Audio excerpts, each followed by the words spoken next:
We do it on repeat. Ciao a tutti e bentornati sul canale. Come alcuni di voi sapranno, l'anno scorso abbiamo realizzato un video dedicato a 5 borghi della Liguria, della Riviera di Ponente. Se ve lo siete persi o se non ci seguivate ancora, ve lo lasciamo in descrizione o qua in alto. Sì, qua sopra da qualche parte. Ci sembrava giusto quindi realizzarne uno anche per i 5 borghi della Riviera di Levante. Qui ci sono posti davvero fantastici, come ad esempio le Cinque Terre, ma sono già abbastanza famosi e quindi abbiamo deciso di escluderle e abbiamo quindi cercato dei borghi meno conosciuti che secondo noi meritano una visita. Prima di iniziare, se volete aiutarci e supportarci, iscrivetevi al canale. Ora iniziamo.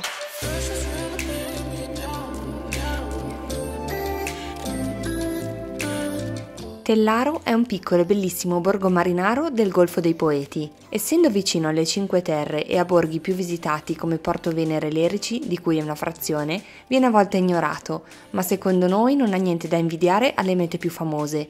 Ci sono punti panoramici splendidi e angoli così tranquilli e suggestivi dai quali non vorresti più andartene, come la piazzetta in cui si trova l'ex chiesa oratorio di Santa Maria. Qui si trova il piccolissimo terrazzino delle Agavi e un'altra balconata seminascosta dietro un edificio, dalla quale potete vedere sotto di voi una passeggiata a picco sul mare. Passando da Porta Marina si cammina per una lunga scalinata che finisce nello stupendo porticciolo con le sue casette colorate e la chiesa di San Giorgio.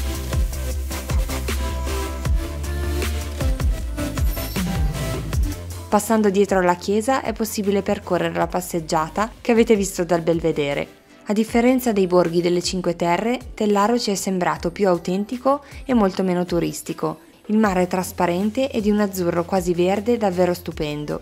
Simbolo del borgo è il polpo, che leggenda vuole abbia salvato gli abitanti del paese suonando la campana della chiesa, avvisandoli dell'arrivo dei pirati saraceni in una notte di tempesta. L'uomo che era di vedetta infatti si era addormentato, sicuro che in una notte di maltempo come quella nessuno avrebbe provato a sbarcare in paese. Potete arrivare a Tellaro a piedi da Lerici, con una bella strada panoramica in circa un'ora e mezza, oppure in macchina e parcheggiare in via Fiascherino seconda traversa.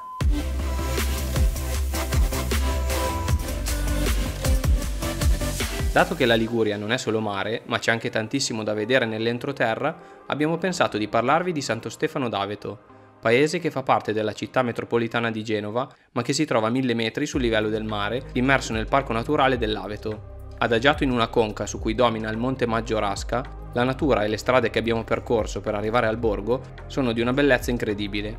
Tutto è immerso nel verde di una vegetazione selvaggia interrotta da orti e coltivazioni.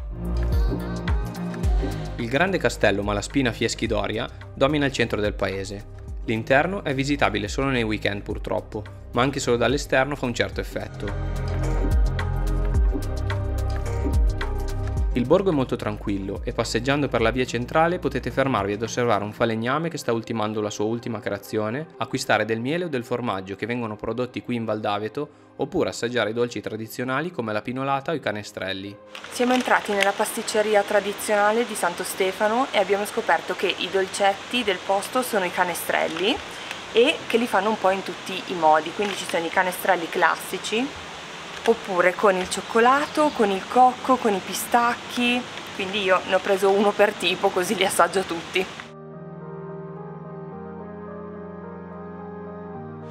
Buonissimo. Non ci va a venire in Liguria e non mangia la focaccia? Già finita tra l'altro.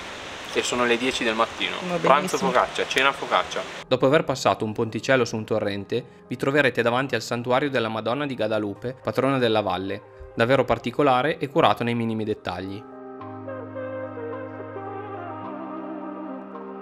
Da Santo Stefano partono un sacco di sentieri. Nei weekend è possibile fare horse watching, escursioni guidate in cui osservare i branchi di cavalli selvaggi dell'Aveto.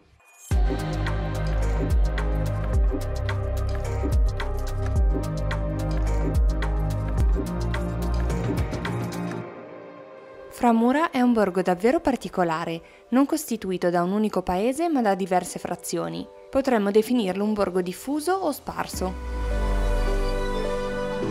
Il metodo che vi consigliamo per visitarlo è anche quello meno faticoso.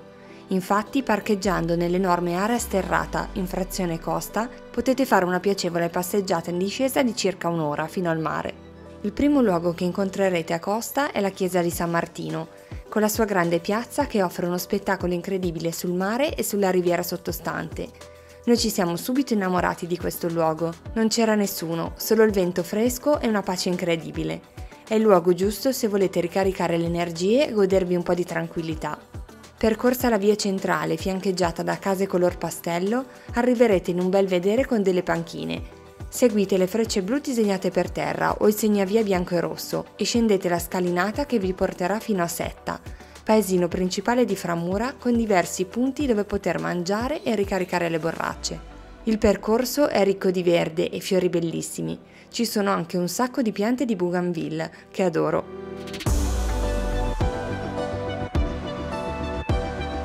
Continuate seguendo le indicazioni per la stazione e spiaggia Torsei. Arriverete così ad Anzo, dove vi accoglierà la bellissima chiesetta di Nostra Signora della Neve e diversi palazzi signorili. Passando sotto un piccolo arco e dopo aver fatto ancora un bel po' di gradini, arriverete direttamente alla stazione dei treni. Proprio da qui è possibile prendere la galleria che va al porticciolo, ricavato da un'insenatura e in cui si trova lo scoglio più grande della Liguria.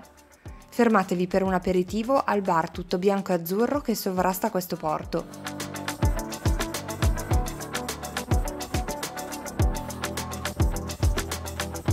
Esattamente dalla parte opposta, scendendo il sottopasso della stazione, si arriva invece sulla nuova via del mare, passeggiata panoramica sospesa sulla scogliera, che permette di raggiungere le spiagge di Torsei e Vallà, davvero consigliata. Per tornare a Costa, per recuperare la vostra auto, potreste rifare tutte le scale in salita, oppure prendere il minibus di fronte alla stazione dei treni, che passa circa ogni 40-50 minuti. Il biglietto costa 1,50 €.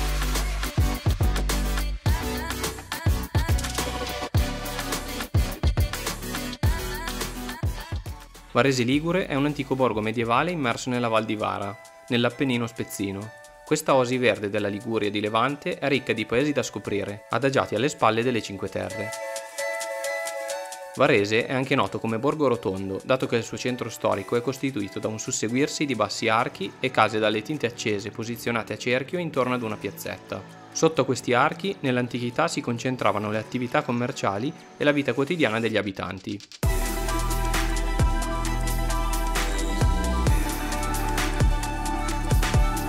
A controllare l'ingresso al Borgo Rotondo si trova l'imponente Castello dei Fieschi.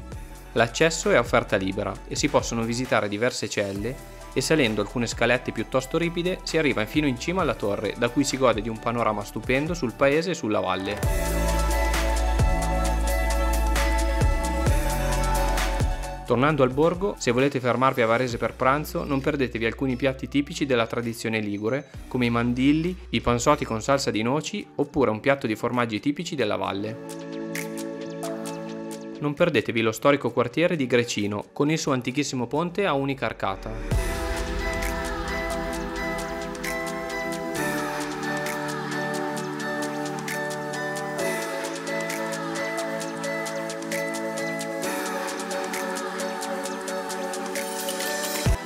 Sempre in Val di Vara, tra i tanti centri, abbiamo deciso di visitare Pignone, piccolo e delizioso borgo che sembra fermo nel tempo. Nel giro di qualche minuto, appena parcheggiata la macchina, abbiamo fatto amicizia con due signore. È ancora uno di quei posti dove tutte le persone che incontri ti salutano con un sorriso. La piazza centrale è molto carina e la loggia medievale molto bella e ben conservata. A Pignone era stato indetto dal comune un bando di concorso davvero particolare, dove le case da ristrutturare venivano vendute ad €1 per combattere lo spopolamento del paese. Molto caratteristico il ponte a schiena d'asino, tutto decorato con splendidi fiori. Il borgo ci è sembrato davvero curato. È stato bello passeggiare per le sue vie incontrando le persone del posto. La natura che lo circonda e la strada per arrivarci poi sono un punto in più a favore di questo luogo.